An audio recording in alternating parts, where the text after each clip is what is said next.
So I play the violin, and I love it because there's something about having that connection with an instrument. It becomes a part of you, and there's nothing like it. I mean, it's really like magic, because you take this wooden box and it comes to life.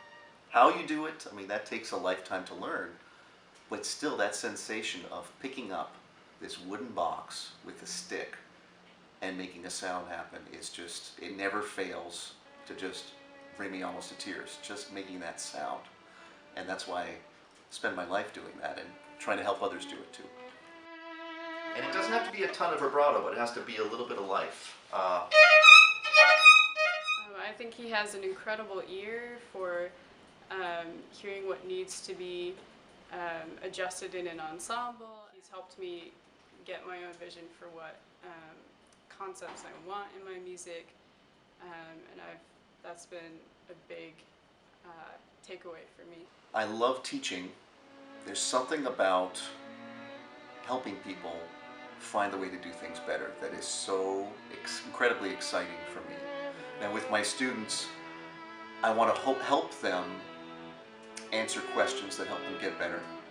But then in the later stages, I want them to be able to ask the questions themselves.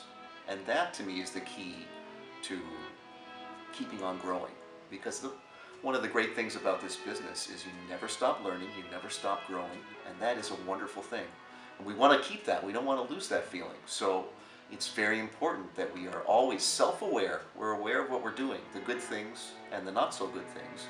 And then we're able to ask the right questions of ourselves and obviously answer them. And then we solve the problems and we move on and we get to a higher and higher level. There's no end game with playing an instrument. And that to me is incredibly appealing. So I hope to instill that in my students. And when that does happen, the students are very, very successful. One of my key words in my life and in my teaching is balance. When you play the violin, you have physical balance. When you're learning, you have the balance between the right brain and the left brain. So technique and artistry. Balance in dealing with others. So I think it's sort of a mantra, at least in my studio and in my life, of finding balance in life. So much about music, I think, can really heal the world. What we do when we play with other people, you have to have a firm sense of who you are, and you have to communicate that clearly as a musician, as a performer. But then when you play with other people, you have to be willing at the drop of a hat to totally subjugate that ego and try to become the other person and become incredibly supportive of the other person.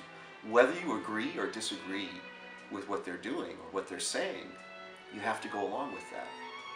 And that skill is something we need in this world today to keep going as a planet of people that are caring.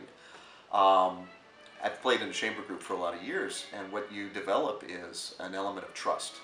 You really trust your partners, and you have respect for them.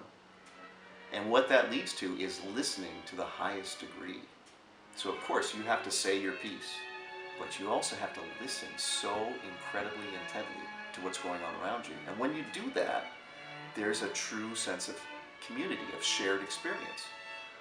And I hope that we as musicians do that with an audience, that you share an experience, you communicate something, but you're not just spouting it off, you're sharing it with the audience.